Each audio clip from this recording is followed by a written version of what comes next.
Welcome to Sir Win's Accounting Lectures. Today, magkakaroon tayo ng pen and paper video problem solving patungkol sa Lecture 03, Assignment of Accounts Receivable. Actually, nasa description ng mismong video lecture na ito yung problem under discussion. Kung gusto mong sagutan ng solo at balikan ang lecture na ito kapag tapos ka na, mas mabuti. Kasi ang accounting ay natututunan not by mere listening but actually by you doing the problem solving. Pero kung may sagot ka na nga, simulan na natin. So again, Lecture 03, Assignment of Accounts Receivable. And here is our problem. Irna Delphine Manufacturing entered into an assignment arrangement with Masum Finance Company whereby the assignee would advance 80% of all accounts assigned less a 2% service charge. During the year, 400,000 of the accounts receivable were assigned.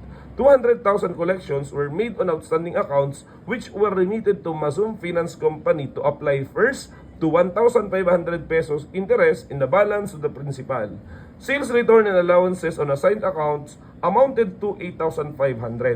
Assume further that later during the year, 150,000 of the assigned accounts were collected and the balance due and additional interest of 875 were remitted to the finance company. So here is the requirement, journal entries. Okay? So concept muna tayo. Ano nga ulit itong assignment of accounts receivable?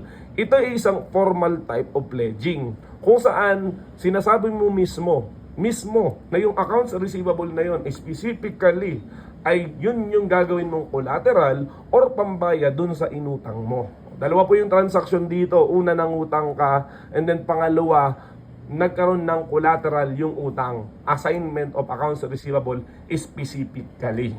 Okay? Gawin na lang po natin siya. So, una, nagkaroon na nga ng utangan. O magkano ba na utang natin? Sabi dito, 80% ng ating ginawang collateral na accounts receivable. So, ang ating receivable is 400,000. Yung ating inassign. 80% nun, yung ating nautang. So, 320,000. So, what will be the entry there? You are going to debit cash and credit loans payable or notes payable. Okay? Kasi nakautang ka. Amounting to 320,000. Ngayon, yan sana yung cash. Pero sinabi kasi dito sa problem, merong service charge na 2,000 pesos. Therefore, magkakaroon ka ng additional debit. So, debit, service charge, or finance charge kasi related sa pangungutang. So, debit finance charges amounting to 2,000. Magkano yung cash na ating matatanggap? So, 320,000 minus 2,000. 318,000. Yan yung ating first transaction, yung pangungutang. And then nag-collateral nga tayo, nag-assign tayo ng ating accounts receivable amounting to 400,000. Therefore, we are going to debit accounts receivable and we are going to credit accounts receivable. So anong ating napansin?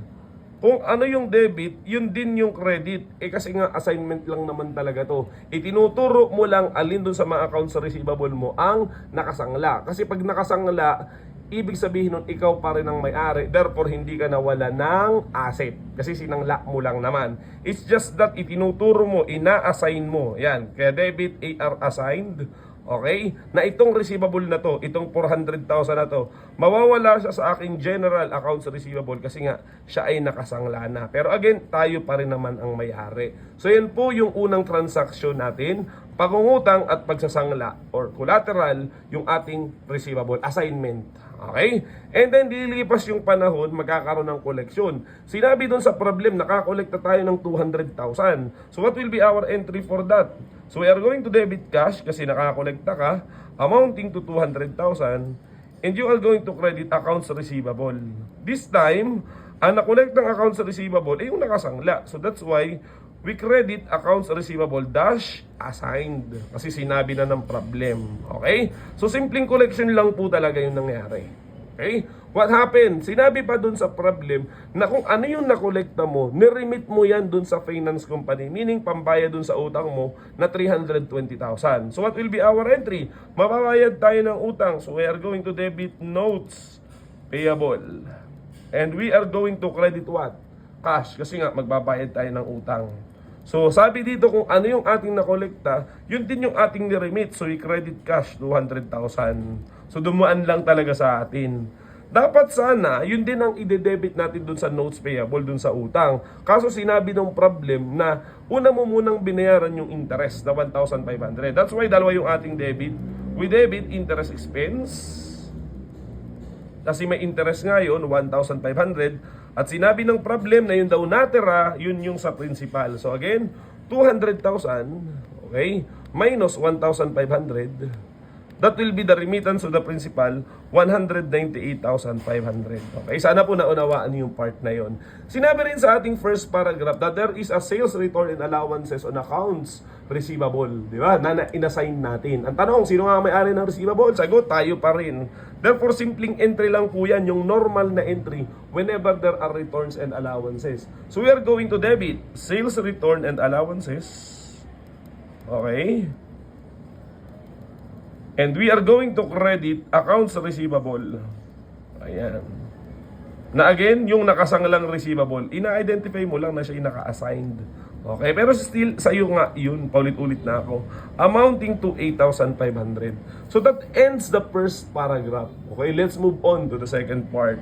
Ano ang sabi? That later during the year, nakakolekta na naman tayo ng 150,000. So what will be our entry for that? So syempre, simple lang. So we are going to debit cash and credit accounts receivable. Kasi nga nakakolekta tayo.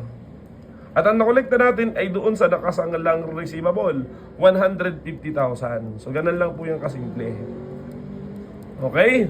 What happened after? Di ba nangutang ka? Okay, so ang sabi po ay binayaran mo na and that the balance due were paid, including the interest plus the interest of 875 pesos. Okay? What will be the entry for that? Nagbabayad ka ng utang. So katulad pa rin ng dati, you are going to debit notes payable. Sinabi rin ng problem na merong interest. That's why you are going to debit also interest expense. Okay? And you are going to credit what? Cash. Ang tanong, i-remit mo pa ba yung buong 150,000 na nakolekta mo? Di ba kanina yung buong 200,000 na remit natin? Ang sagot ay depende. Okay? Magkano pa ba yung balance ng utang natin? Hindi ba ang utang natin nung una is 320,000? Nag-remit na tayo ng 200,000 wherein ang para sa principal is 198,500. So i-minus po natin yun dun sa balance ng utang natin. So 320,000 minus 198,500, the remaining payable is 121,500. Nakakolekta ka ng 150,000, i-remit mo bang lahat yan? Daan sa risk, no? Kasi nga natural, yun na lang ang natitirang balance ng utang natin.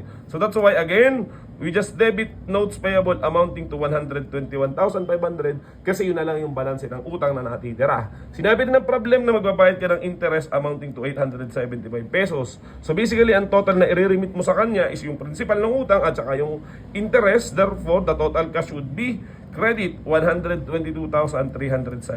O, di ba napakasimple? Nangolekta nagbayad ng utang. Ngayon, fully paid na po ba tayo dahil sa risk? Yes. May kasunod pang entry. Ano po yun? Di ba meron kang nakasangla na account sa receivable kasi may utang ka? Ngayon na wala ka ng utang, dapat mawala na rin yung sangla. Kasi common sense, yung sangla ay pertaining to specific liability. Eh dahil zero na yung liability, dapat wala na ring AR assigned. Okay? Nung simula isinangla mo yung 400,000 mo. By the way, normally nga pala yung isinasangla natin mas mataas dun sa inuutang. Para protection yun yung nagpapautang, nasasabihin nila, abat, baka mamaya hindi magbayad lahat ng pinautang mo, hindi rin ako nabayaran. Pwedeng ganon yung thinking nila. Kaya again, normally mas mataas yung naka-assign kaysa dun sa value ng utang. Di ba nga sa problem natin, 80% lamang. So balikan po natin, ang ating isinangla, ang assigned is 400,000. Nakakolekta na tayo una ng 200,000. Okay? Tapos, nagkaroon ng return and allowances amounting to 8,500. So minus 8,500. So ngayon, nakakolekta pa tayo ng 150,000. So lumalabas na ang natitira pa na receivable na hindi nakokolekta is 41,500. Yung isinangla mo. Pero dahil nga hindi na siya nakasangla ngayon, ibabalik na natin siya sa general accounts receivable. Therefore, there will be an entry.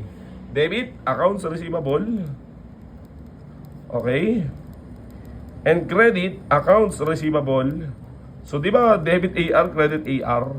But the difference right now, tinatanggal mo na yung sa assign, kinikredit mo na siya, kasi ibabalik mo na nga siya sa general AR. Okay? Amounting to again, 41,500. So I believe yan na po yung mga entry pertaining to assignment. Sana meron ka natutunan. So yun lamang at maraming salamat.